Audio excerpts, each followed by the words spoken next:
आज के अपने कार्यक्रम की प्रमुख अतिथि आदरणीय पद्मश्री श्रीमती संतोष जी यादव, विदर्भ प्रांत के माननीय संघचालक जी, नागपुर महानगर के माननीय संघचालक जी, नागपुर महानगर के माननीय सहसंघचालक जी, श्रद्धेय संतवृंद,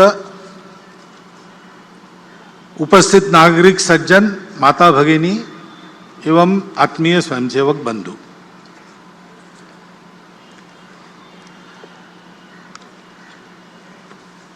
नौ दिन रात्रि शक्ति की उपासना करने के पश्चात विजय के साथ उदित होने वाली आश्विन शुक्ल दशमी के दिन हम अपने इस विजयादशमी उत्सव को संपन्न करने के लिए यहां पर उपस्थित हैं। शक्ति सारी बातों का आधार है। शक्ति शांति का भी आधार है। शुभ कामों को करने के लिए भी शक्ति चाहिए।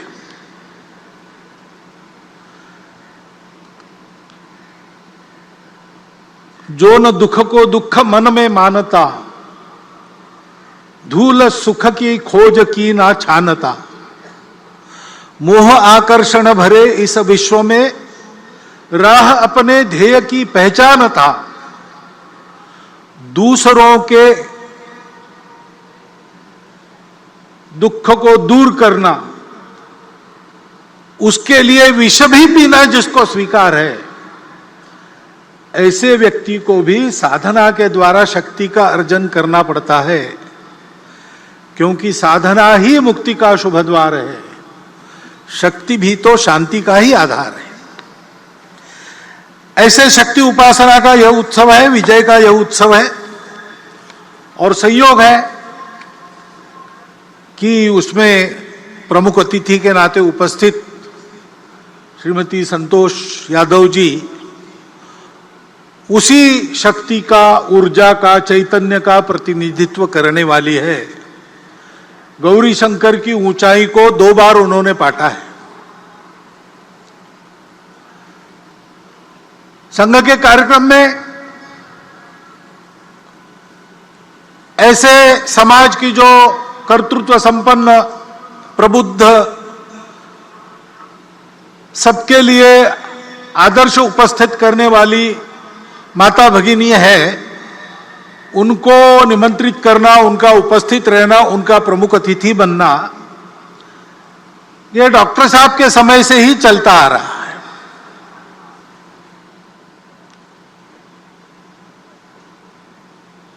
श्रीमती अनुसुयाबाई काले हमारे कार्यक्रम में आ चुकी है। उस समय भारतीय महिला परिषद, इंडियन वुमेन्स कॉन्फ्रेंस की उस समय की अध्यक्षा राजकुमारी अमृत कौर भी यहां के शिविर में आ चुकी है।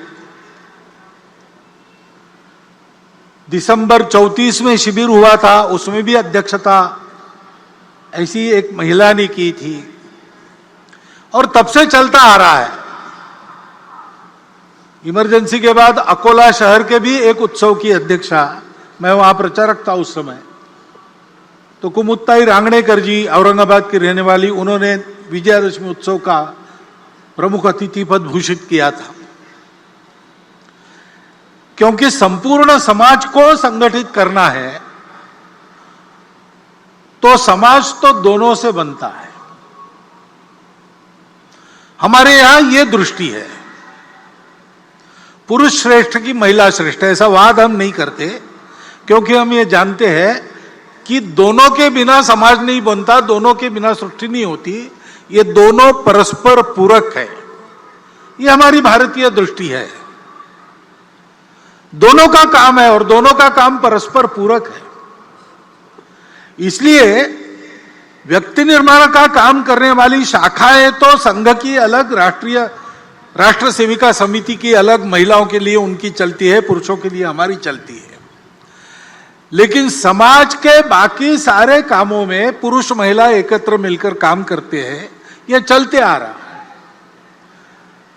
डॉक्टर साहब के समय की जो परिस्थिति थी, उस समय व्यक्ति निर्माण के काम के लिए 2 संगठन हो गए, लेकिन बाकी सभी कामों में सब मिलकर काम करते हैं, क्योंकि यह पूरकता की दृष्टि है। संपूर्ण समाज का संगठन करना है तो संख्या की दृष्टि से आधा भाग हमारे समाज का मातृशक्ति का है, उसकी उपेक्षा नहीं की जा सकती। उनको भी सशक्त करना पड़ेगा। हमारे यहां उनको माता मानते हैं, वत्सलता उनका गुण है, जगत जननी के रूप में उनकी कल्पना करते हैं।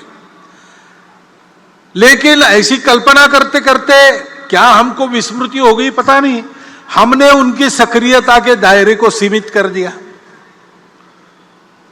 और बाद में जो विदेशी आक्रमण हुए, उन आक्रमणों की परिस्थिति में उनकी सुरक्षा के नाम पर इस बंधन को एक वैधता प्रदान हुई।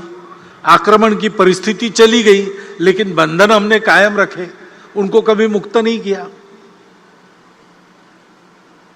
उनको जगत जननी मानना ठीक है, लेकिन इसका मतलब उनको पूजा घर में हम बंद करके रखे, बाहर ना आने दे, यह ठीक नहीं है। एक तो उनको जगत जननी मान के पूजा घर में बंद करते, अथवा द्वितीय दर्जे का मानकर घर में बंद करके रख देते। ये दोनों अतिवादिताओं को छोड़कर मातृशक्ति को सशक्त बनाना, प्रबुद्ध बनाना, उनको बराबरी के अधिकार से सार्वजनिक कार्यों में, परिवार के कार्यों में सर्वत्र निर्णय की स्वतंत्रता और निर्णय में बराबरी की साझेदारी देते हुए सक्रिय करना, इसकी आवश्यकता है। 2017 में विविध संगठनों में काम करने वाली और हमारी महिला कार्यकर्ताओं ने सारे भारत का एक बहुत बड़ा मातृशक्ति का सर्वे किया था। सब प्रकार की महिलाएं उसमें उन्होंने सर्वे में ली थी, यानी सन्यासिनियों से लेकर तो बड़े बड़े उद्योग चलाने वाली महिलाओं तक सबको उसमें लिया था। भारतवर्ष में महिलाओं का इतना समग्र सर्वेक्षण यह पहली बार हुआ है। वो सर्वे प्रसिद्ध भी हुआ, उस सर्वे को सरकार के पास भी दिया गया। दिल्ली में ही उसका लोकार्पण निर्मला जी सीतारामन जी के हस्ते हाथ में हुआ था, मैं था वहां पर। उस सर्वे के निष्कर्ष भी यही है, जो सब पुरुष कर सकता है मातृशक्ति कर सकती है। मातृशक्ति जो सब कर सकती है वो सब काम पुरुष नहीं कर सकती, इतनी उनकी शक्ति है। और इसलिए उनको इस प्रकार प्रबुद्ध बनाना, सशक्त बनाना, उनका सशक्तिकरण करना, उनको काम करने की स्वतंत्रता देना और कार्यों में बराबरी की सहभागिता देना। दुनिया भर में जो व्यक्तिवादी और स्त्री मुक्तिवादी आंदोलन चलते हैं, उनके 5वें फेज के बाद अब 6वां पेज चल रहा है, उसमें वो भी अपने दृष्टिकोण को अनुभवों से मोड़कर इसी रास्ते पर आ रहे हैं। और इसलिए उस मातृशक्ति के जागरण का महत्वपूर्ण काम अपने परिवार से प्रारंभ करते हुए सार्वजनिक कार्यों में, संगठन संस्थाओं में भी उसको लागू करते हुए हमको समाज के पास ले जाना पड़ेगा, क्योंकि बिना उनके सहभाग से पूर्ण समाज की संगठित शक्ति खड़ी नहीं होगी। और पूर्ण समाज की संगठित शक्ति जब काम करने लगेगी, तब अपने देश के नवोत्थान के सारे प्रयास पूर्ण सफल होंगे, तब तक नहीं होंगे। आज हम उस नवोत्थान की आहट देख रहे हैं। हमारी प्रतिष्ठा दुनिया में बढ़ गई है, हमारी विश्वासार्हता बढ़ गई है। जिस प्रकार से हमने श्रीलंका के संकट में उसकी सहायता की,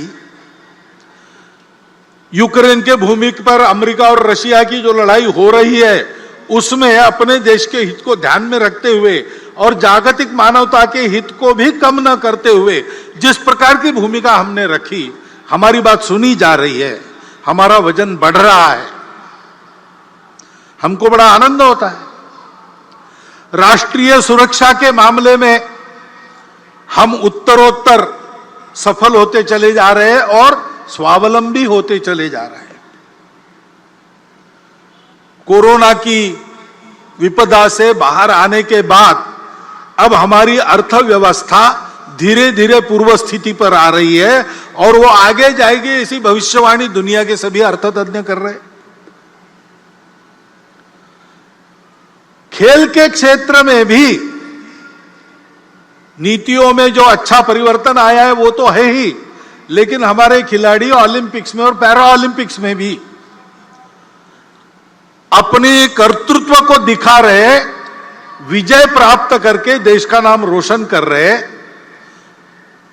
अभिमान से हमारा सीना फूल जाता है। अभी अभी दिल्ली में कर्तव्य पथ का उद्घाटन हुआ, लोकार्पण हुआ। उसमें प्रधानमंत्री जी के भाषण में उन्होंने अपने देश के नवोत्थान के इस उदय काल के दृश्य को स्पष्ट किया है। सांस्कृतिक प्रतीक, आर्थिक प्रगति के प्रतीक, हमारे देश के स्वाभिमान के प्रतीक, स्वतंत्रता के लिए जिन्होंने अपना प्राणार्पण किया उनके गौरव के प्रतीक कैसे कैसे खड़े हो रहे, उसके पीछे अपने समाज का कर्तृत्व कैसे दौड़ रहा है, इस सारा वर्णन आपने भी सुना है। इस नवोत्थान की आहट को सुनकर हम भी प्रसन्न होते हैं और हम भी कदम से कदम मिलाकर आगे बढ़ने की इच्छा करते हैं। लेकिन इस दिशा में आगे बढ़ना है तो आत्मनिर्भर, ऐसा शब्द उपयोग करते हैं हम। आत्मनिर्भर भारत की आहट हो रही है, लेकिन हमारी आत्मा क्या है उसकी स्पष्ट जानकारी चाहिए। गोलमोल नहीं चलेगा, क्योंकि आत्मनिर्भरता के पथ का प्रकाश वो आत्मा ही देती है। तो हम क्या है, हमारी आत्मा क्या है, इसकी जानकारी स्पष्ट, और शासन, प्रशासन, समाज, नेतृत्व, कार्यकर्ता, इन सब में समान प्रकार की होनी चाहिए। ऐसा होने से हमारा पथ स्पष्ट होता है, क्योंकि ये प्रगति का पथ सीधा तो नहीं होता है, कोई भी पथ सीधा नहीं होता है, क्योंकि उसको परिस्थिति से जाना पड़ता है और परिस्थिति जैसी है वैसा ही जाना पड़ता है। यहां से मैं निकलूंगा उत्तर दिशा में जाने के लिए, डॉक्टर हेडगेवार भवन कार्यक्रम के बाद मुझे जाना है, लेकिन मुझे जाना पड़ेगा पहले दक्षिण में, बाद में मैं पश्चिम की ओर मुड़ूंगा और फिर उत्तर की ओर जाऊंगा, क्योंकि रास्ता वैसा है। तो ये लचीलापन तो रखना पड़ता है। मुझे उत्तर में जाना है, बीच में पहाड़ हो, खाई हो, कुछ भी हो, मैं दिशा नहीं बदलूंगा। ऐसा करेंगे तो संकट में पड़ जाएंगे, कदाचित पहुंच नहीं सकेंगे। तो रास्ता निकालने वालों को लचीलापन धारण करना पड़ता है, लेकिन लचीलेपन की मर्यादा भी ध्यान में तब आती है जब अपने स्व की, अपने आत्मा की ये जानकारी, ये कल्पना अपनी स्पष्ट हो और सबकी समान हो। क्योंकि सबकी समान कल्पना ऐसी होने के बाद एक विश्वास रहता है,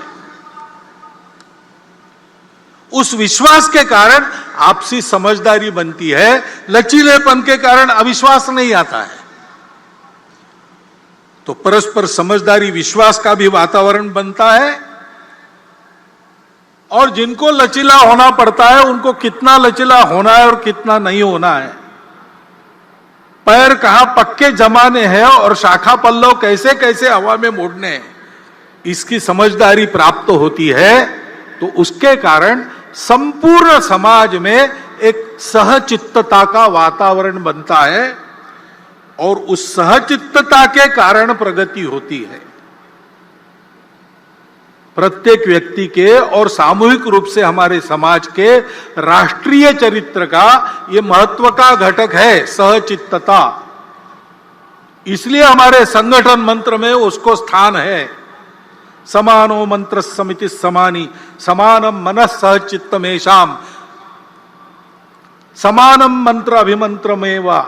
सब समान कहा है, चित्त अलग अलग हो सकता है इसलिए वहां साथ मिलकर चलने का निश्चय यानी सहचित्तता, इसको बताया है। उस सहचित्तता के वातावरण में सबको साथ लेकर हमको चलना है। और जैसा मैंने कहा, चलना है तो चलते समय कठिनाई आती है, बाधाएं आती है। दो प्रकार की बातों से साधारणता सावधान रहना पड़ता है। पहली बाधा तो हम खुद रहते हैं। गतानुगतिकता स्वभाव की वो बाधा उत्पन्न करती है। रूढ़ि प्रियता के कारण वो बाधा आती है। समय बदलता है, समय के साथ बहुत कुछ बदलता है। समय के साथ मनुष्य का ज्ञान भी बढ़ता है और अज्ञान के कारण कुछ बातों की समझ जो थी वो समाप्त होती है, उसके जगह दूसरी नई समझ आती है। उसके अनुसार चलना पड़ता है। लेकिन रूढ़िबद्धता इस बात को रोकती है। और उसके अनुसार चलना तो है, लेकिन बदलकर चलने के चक्कर में बहुत कुछ पहले अनुभव से जो चलते आ रहा है उसमें जो शाश्वत होता है, जैसे हमारी अतिथि महोदया ने बार बार सनातन संस्कृति का उल्लेख किया। वो जो सनातन शाश्वत संस्कृति के मूल्य है,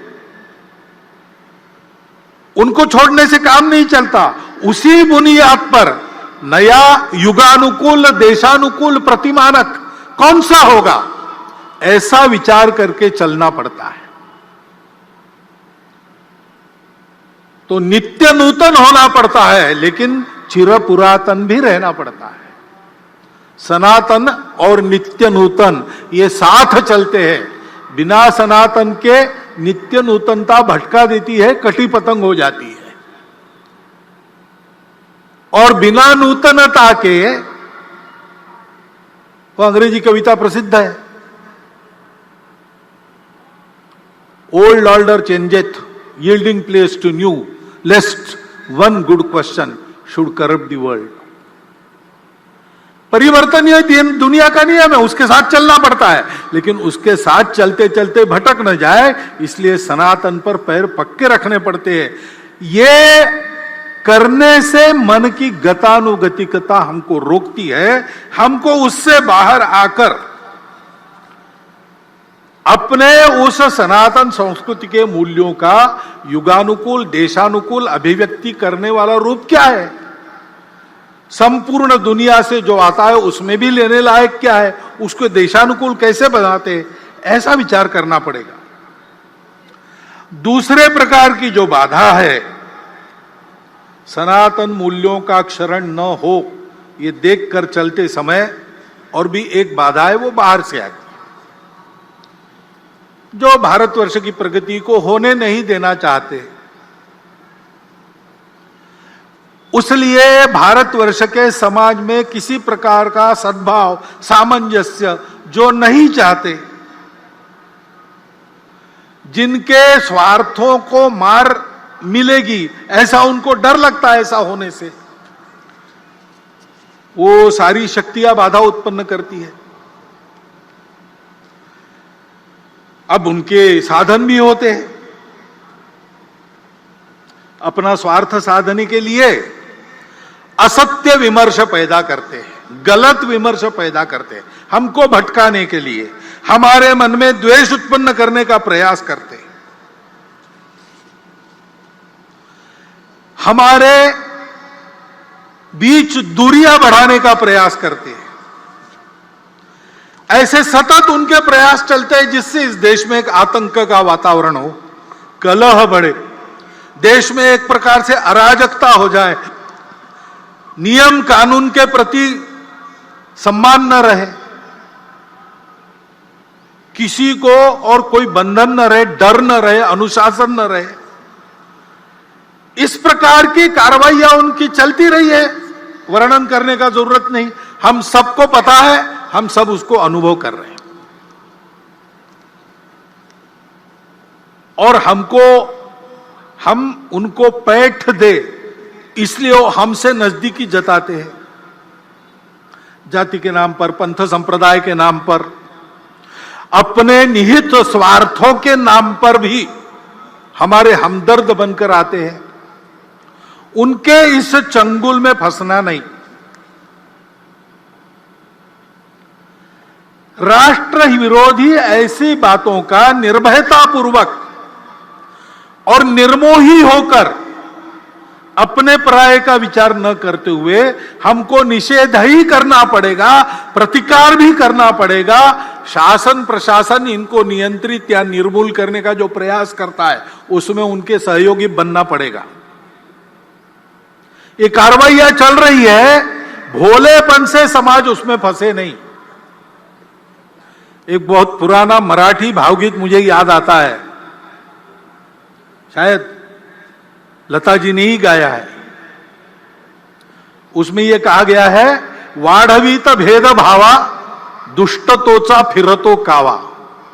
भेदभावों को बढ़ाते हुए दुष्टता अपने छल कपट कर रही है। गाठुनिया भोळ्या जीवा अंधारात घालील घाव। अंधेरे में आघात करेंगे लोगों के भोलेपन का लाभ उठाकर। चित्त नित्य सावध ठेवा, नित्य सावधान रहो। एक लक्ष्य लाओ न डोळे, एक लक्ष्य के तरफ अपनी नजर गड़ा के रखो, उस लक्ष्य का भान रख के सावधान रहो। वो लक्ष्य क्या है? स्वाभाविक है, भारत का परम वैभव यही अपना लक्ष्य है। और इस लक्ष्य के लिए इस प्रकार सजगता से समाज का सबल और सफल सहयोग आवश्यक है। क्योंकि परिवर्तन आता है, परिवर्तन लाने वाले उपकरण रहते हैं, शासन है, प्रशासन है, समाज में तरह तरह के संगठन है, संस्थाएं हैं, एनजीओ काम करती है। लेकिन इन सबकी यशस्विता समाज का जब तक उनको समर्थन मिलता नहीं, समाज में जब तक वो परिवर्तन आता नहीं, तब तक ये सफल नहीं होती। कई इसके उदाहरण हैं। अब कई बार हम लोग मातृभाषा माध्यम, हमारे बच्चे अपनी भाषा को भूल रहे, आजकल लोगों को समझ में नहीं था, तकरार करते, ये भी कहते हैं नीति में चाहिए, नीति में चाहिए। अब नई शिक्षा नीति आई, उसके तहत उच्च शिक्षा तक धीरे धीरे मातृभाषाओं का आगमन हो रहा है। आगे चल के लागू हो जाएगा, पुस्तकें भी तैयार हो जाएगी, पढ़ाने वाले भी तैयार हो जाएंगे। लेकिन क्या हम अपने बच्चों को मातृभाषा माध्यम में पढ़ाने के लिए भेजते हैं?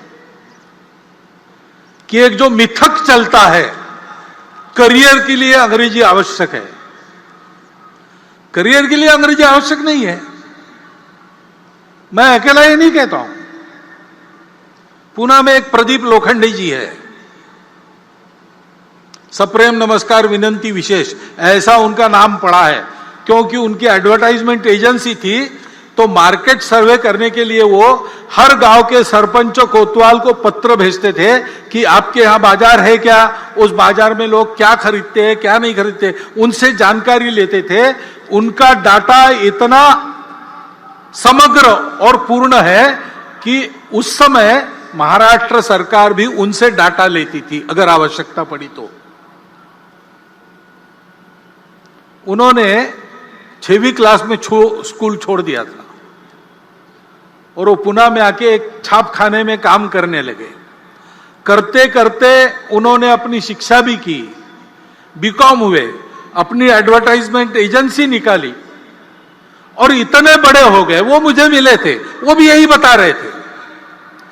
वो कह रहे थे, भागवत जी आप भाषण करते हो, जो बड़ा प्रकाशित वगैरह होता है, तो आप एक बात कहो भाषण में, ये बताओ कि अंग्रेजी करियर के लिए आवश्यक नहीं है। करियर जिससे बनता है वो बातें अलग होती है।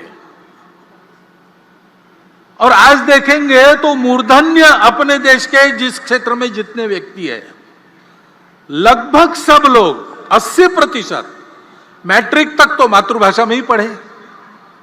ऐसा होने के बाद भी और शासन की नीतियां इस ओर आने के बाद भी अगर हम अपने बच्चों को मातृभाषा में पढ़ाने वाले स्कूलों में नहीं भेजेंगे तो क्या वो नीति यशस्वी होगी? और केवल मांग करने से होगा?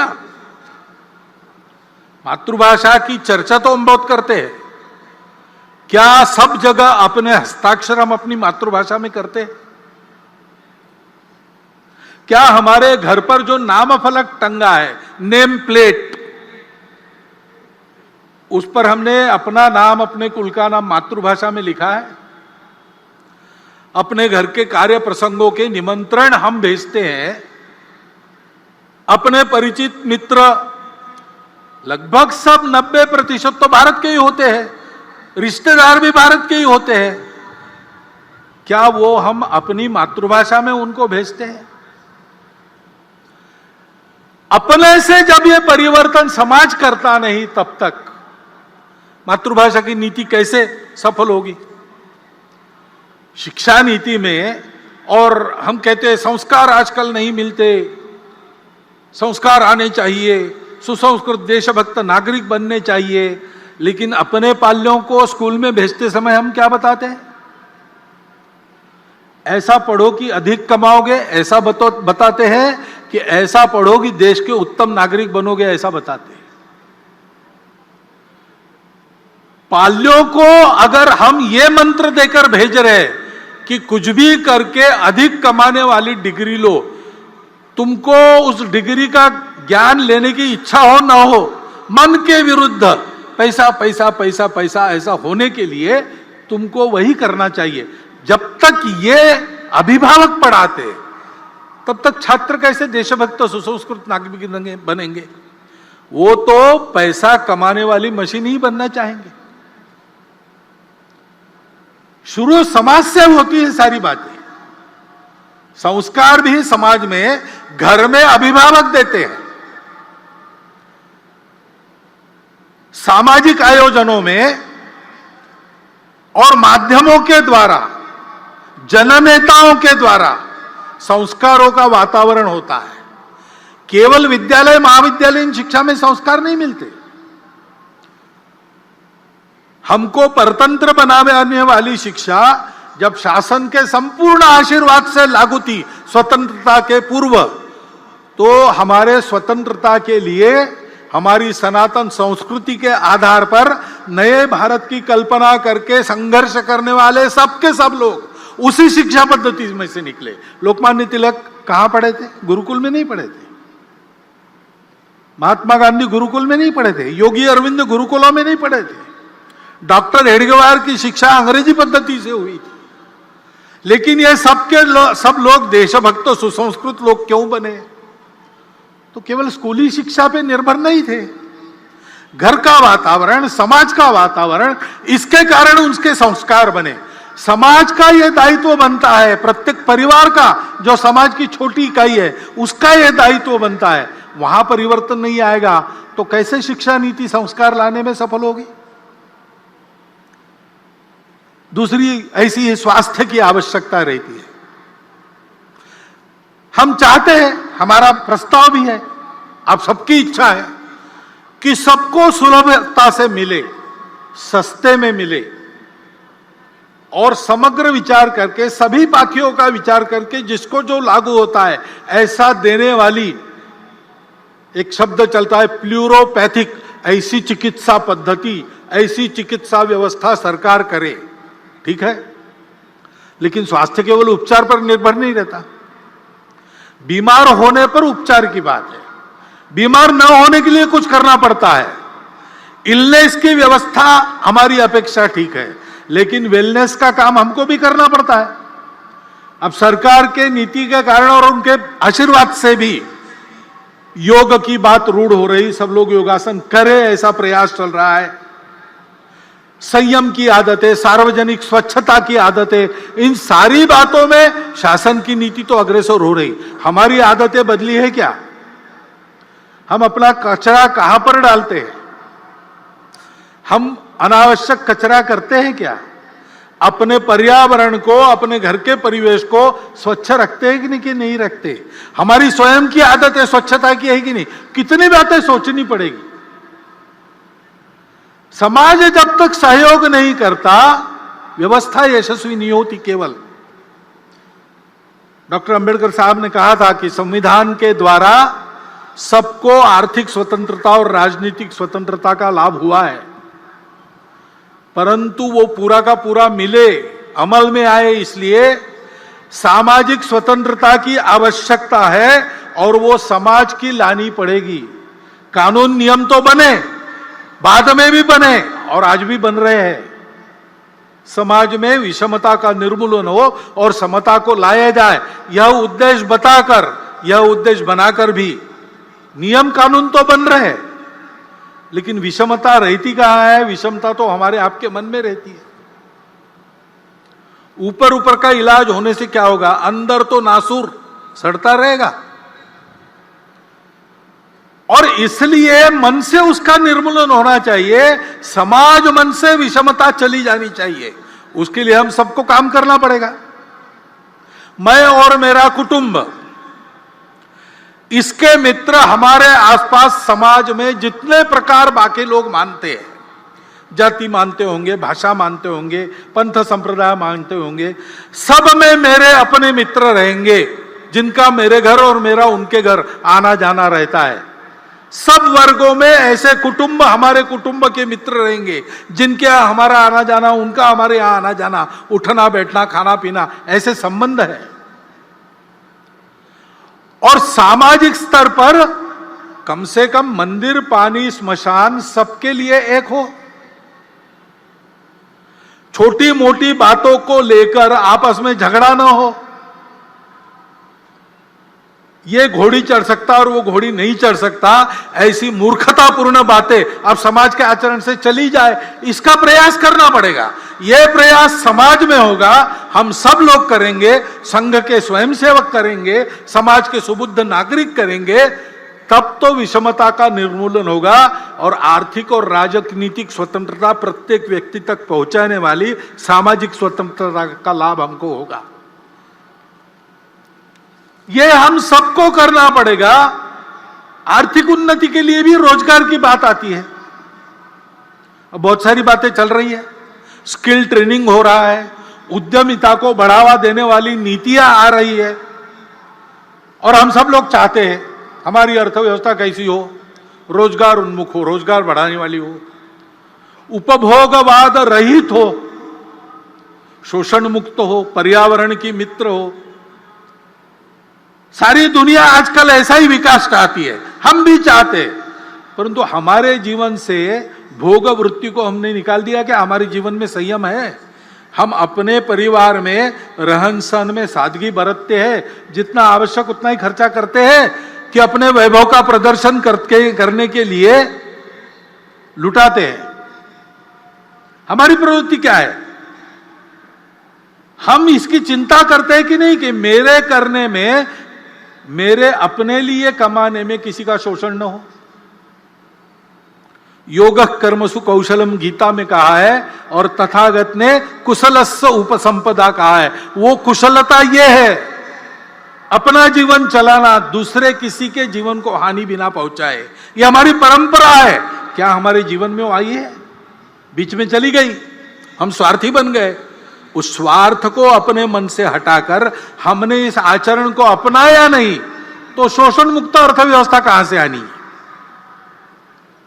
रोजगार यानी केवल नौकरी, और नौकरी के पीछे ही भागेंगे, और वो भी सरकारी हो, और बने तक मेरे घर के पास हो ऑफिस। ऐसा सब लोग दौड़ेंगे तो नौकरी कितनी दे सकता है? सरकारी और प्राइवेट मिलाकर किसी भी समाज में 10, 20, 30% ज्यादा से ज्यादा नौकरियां होती है। बाकी सबको अपना काम करना पड़ता है।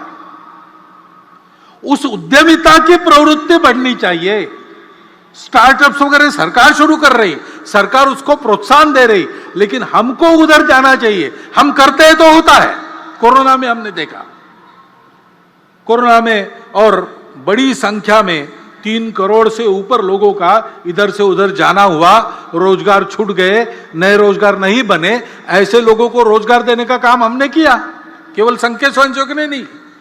कोई एक संगठन, एक सरकार, एक नेता नहीं कर सकता, लेकिन उस समय सब लोग इकट्ठा आ गए।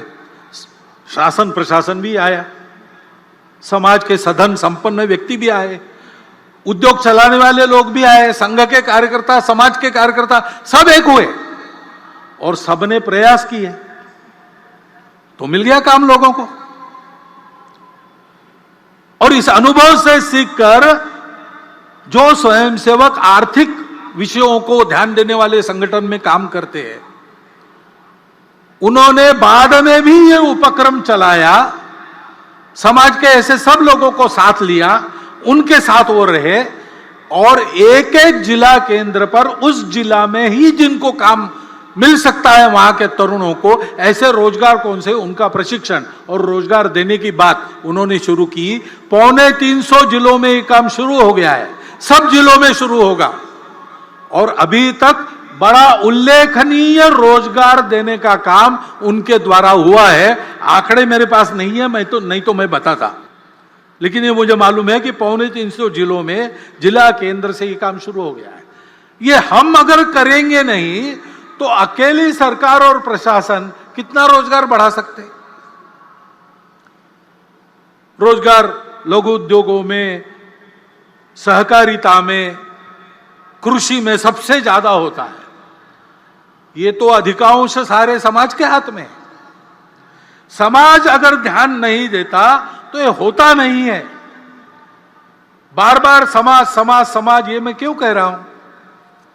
सरकार को उसके दायित्व से मुक्त करना मैं नहीं चाहता हूं, और हमको मुक्त नहीं करना है, उस पर नजर रखनी है, ठीक करते हैं कि नहीं अपने दायित्व को पूरा। जनता का यही काम है।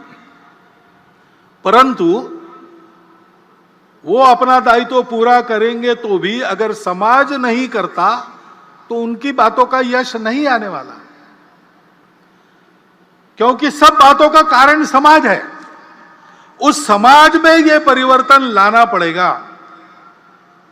समाज बड़ा विशाल है, कुछ लोग उससे भी डरते, इतनी बड़ी जनसंख्या है, पहले उसको कम करो नहीं तो कुछ नहीं होगा। यह वाक्य पूर्ण सत्य नहीं है।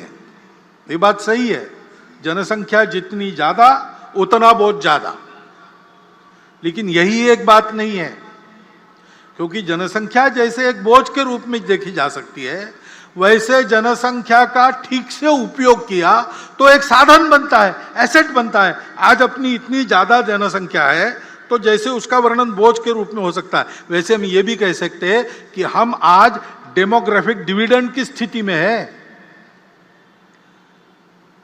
57 करोड़ युवाओं की संख्या किसी दुनिया के देश में नहीं है। चीन हमारा पड़ोसी बूढ़ा हो चुका है, हम जवान रहने वाले 30 साल तक। जनसंख्या का विचार दोनों रूप से हो सकता है, वो एक साधन भी है, और एक परिस्थिति में विचार करता है तो एक बात लगती है, दूसरे परिस्थिति में विचार करता है दूसरी बात लगती है। चीन की इतनी ज्यादा जनसंख्या थी, उनको बोझ लगने लगा, उन्होंने एक परिवार में एक संतान और बाद में नहीं संतान, ऐसी नीति अपनाई। बड़े कड़े प्रयास से उन्होंने उसको लागू किया। हुकुमशाह है वहां, डिक्टेटरशिप है, यशस्वी हो गए। लेकिन फिर उनके ध्यान में आ गया अब सब बूढ़े ही बूढ़े हैं, काम करने के लिए जवान कहां से आएंगे? तो अब उन्होंने 2 संतति को प्रोत्साहन देना शुरू कर दिया। हमारे यहां क्या है, हमको भी विचार करना पड़ेगा। हमारा देश 50 वर्षों के बाद कितने लोगों को खिला सकता है? उस समय समाज में काम करने वालों की कितनी संख्या चाहिए? काम न कर सकने वाले उस समय कितने रहेंगे?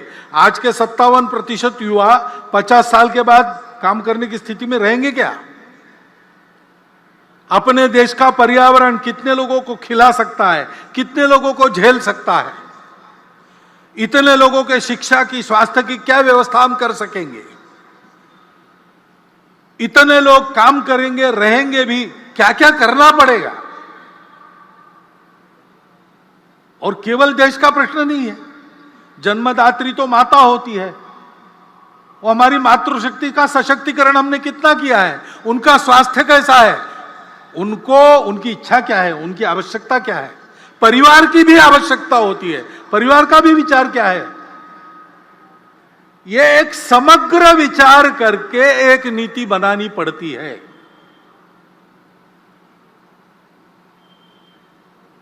हमने ऐसी नीति बनाई, कुछ वर्षों पूर्व भारत सरकार ने बनाई,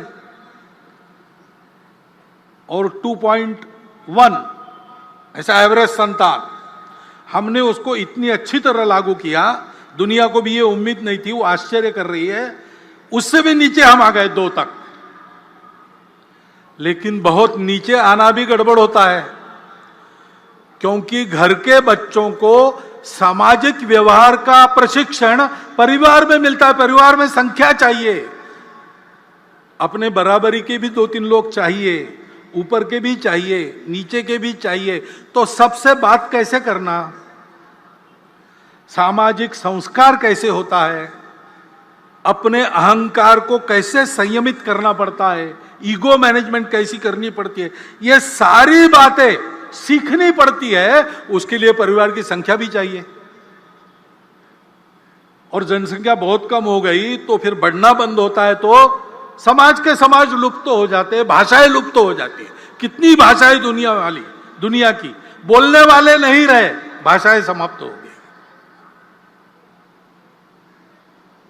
और इसलिए ऐसा समग्र विचार करना चाहिए। और ये भी हम देखते हैं कि जनसंख्या में प्रमाण का भी संतुलन चाहिए। हम भुगते हैं, जनसंख्या का असंतुलन हुआ तो 50 साल पहले उसके गंभीर परिणामों को हमने भुगता। और केवल हमारा ऐसा हुआ ऐसा नहीं, आज की तारीख में पूर्व तिमोर नाम का एक नया देश बना, दक्षिण सुदान नाम का नया देश बना, कोसोवो बना। जनसंख्या में पंथ संप्रदाय के प्रमाण में अंतर आने से नए देश बन गए, देश टूट गए। यह असंतुलन, जन्मदर एक भाग है उसका, लेकिन जोर जबरदस्ती या छल कपट से, लालच से मतांतरण, यह सबसे बड़ा फैक्टर है। और जहां सीमा पार से घुसपैठ होती है, वहां घुसपैठ से भी यह होता है। उस संतुलन का भी ध्यान रखना देश हित की दृष्टि से अनिवार्य बात है। और इसलिए जनसंख्या की एक समग्र नीति बने, वो सब पर समान रूप से लागू हो, एक बार बनने के बाद किसी को छूट न मिले और समाज इसको स्वीकार कर ले। इसलिए उसके लिए मन बनाकर उसको लाया जाए, इसकी आवश्यकता है। क्योंकि फिर से समाज में अगर उसको नहीं माना तो नीति क्या करेगी? समाज स्वीकार करता है, अगर लाभ देने वाली बात है, स्वार्थ की बात है, समाज सहर्ष स्वीकार करता है, उसको लिए समझाना नहीं पड़ता। लाभ दिखता है या 3 साल के बाद, 5 साल के बाद, 10 साल के बाद बच्चों को मिलने वाला है, ये अगर पक्का है, समाज उसको स्वीकार करता है। लेकिन जहां देश के लिए छोड़ना पड़ता है, हमको नहीं मिलेगा किसी और को मिलेगा, जलना बंद करके देना पड़ता है, वहां समाज में सहयोग दिखता है कि प्रतिरोध दिखता है? सवाल बात है। जो ऐसा त्याग करना पड़ता है, जो ऐसी तपस्या करनी पड़ती है, उसको भी समाज स्वीकार करे। इसलिए स्व की जागृति का महत्व है, क्योंकि समाज यानी हम है। एक मैं यहां हूं, लेकिन मेरा समाज, हमारी सबकी एक समान पहचान है। वो हमारी समान पहचान कौन सी है? सौभाग्य से भारतवर्ष में इतनी सारी भाषाएं हैं, इतने सारे पंथ संप्रदाय हैं। विदेशों के आक्रमण के कारण भी कुछ संप्रदाय हमारे यहां बन गए, हमारे ही लोग उस संप्रदाय में हैं। उनकी पूजाएं पंथ संप्रदाय विदेशी है, वो यहां के हैं। कुछ दशकों पूर्वज उनके वही थे जो हमारे।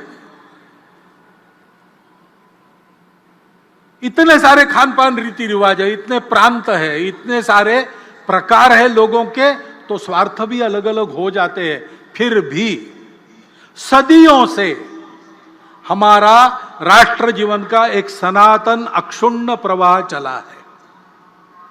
भारत का अस्तित्व सदा रहा है, व्यवस्थाओं की भी विविधता रही, राज्य भी अनेक रहे, लेकिन सदैव भारत रहा, भारत एक रहा। पूरे भारत की प्रशस्ति रामायण में है, पूरे भारत की प्रशस्ति बाद के महाभारत में है, पूरे भारत की प्रशस्ति कालिदास में ने भी लिखी है, गुरु नानक देव जी ने, श्रीमद शंकर देव जी ने, सुब्रमण्यम भारती ने, रविन्द्रनाथ टैगोर ने, सब लोगों ने। क्या समय था, कौन सी व्यवस्था थी, राज्य एक थे या अनेक थे, राज्य करने वाले अपने थे या विदेश के थे, बिना इसका विचार किए पूरे भारत का स्तुतिगान गाया है। हमारा देश उस समय से एक देश है, एक राष्ट्र है, क्योंकि इन विविधताओं को स्वीकार करने की बात हमारे समझ में बहुत प्राचीन समय में आ गई। हमारे पूर्वजों ने यह प्राप्त किया सत्य कि सारा अस्तित्व एक की अभिव्यक्ति है।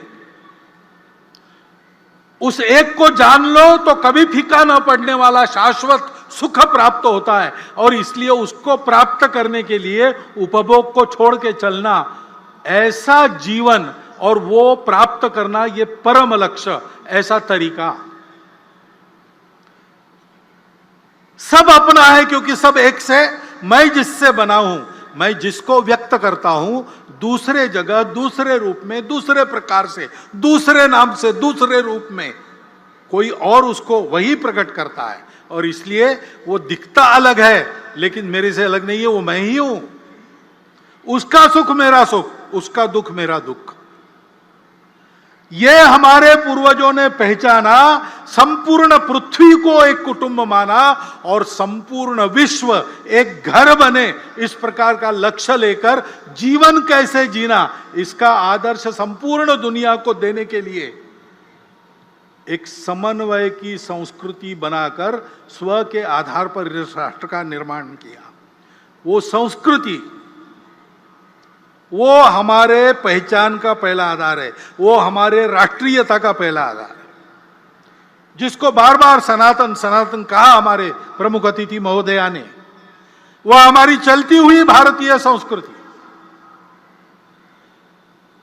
खान पान, रीति रिवाज वगैरह ऊपर की बात है, आचार धर्म है, वो बदलते रहता है, लेकिन मूल्य समान है, क्योंकि इस सत्य के वो है, वो कोई कल्पना नहीं है, थियरी नहीं है, उस सत्य को साक्षात किया, वो सत्य सदा विद्यमान रहता है। उसके आधार पर हमने कहा कि धर्म से चलो। क्या धर्म है? सत्य, करुणा, शुचिता, तपस, बस 4 बातें। बाकी किसकी पूजा करना, किधर पैर करके सोना, कौन सा कपड़ा पहनना, कब क्या खाना पीना, आचार धर्म है, देश काल परिस्थिति के अनुसार बदलता है। जो चलता है वो रखो, जो बदलना है वो बदलो, परंतु जो भी करोगे, जिस किसी नाम रूप से करोगे, वो सत्य होना चाहिए, सत्य से मेल खाने वाला होना चाहिए, उसमें सबके प्रति करुणा चाहिए, संवेदना चाहिए, अंतर्बाह्य शुचित्व धारण करके तुम ये विचार करोगे तो ये करुणा संभव है, ये सत्य संभव है, और उसके लिए तुमको तपश्चर्या करनी पड़ेगी। ये 4 जिसमें नहीं है, इस 4 में से एक का भी अधिक्षेप या तिरस्कार जिस बात में होता है वो अधर्म है, चाहे वो चलता आया हो। इसलिए अस्पृश्यता अधर्म है, जात पात की विषमता भेद अधर्म है। कहीं भी लिखा हो इसमें सत्य हम सब एक है, इसका अधिक्षेप होता है। इसमें परस्पर संवेदना करुणा का अधिक्षेप होता है, इसमें तन मन की शुचिता का अधिक्षेप होता है, और इसमें तपस की प्रतिष्ठा कम हो जाती है। और कुछ नहीं, बस इतना चाहिए, बाकी आपकी मर्जी, इसके बाहर नहीं जाना।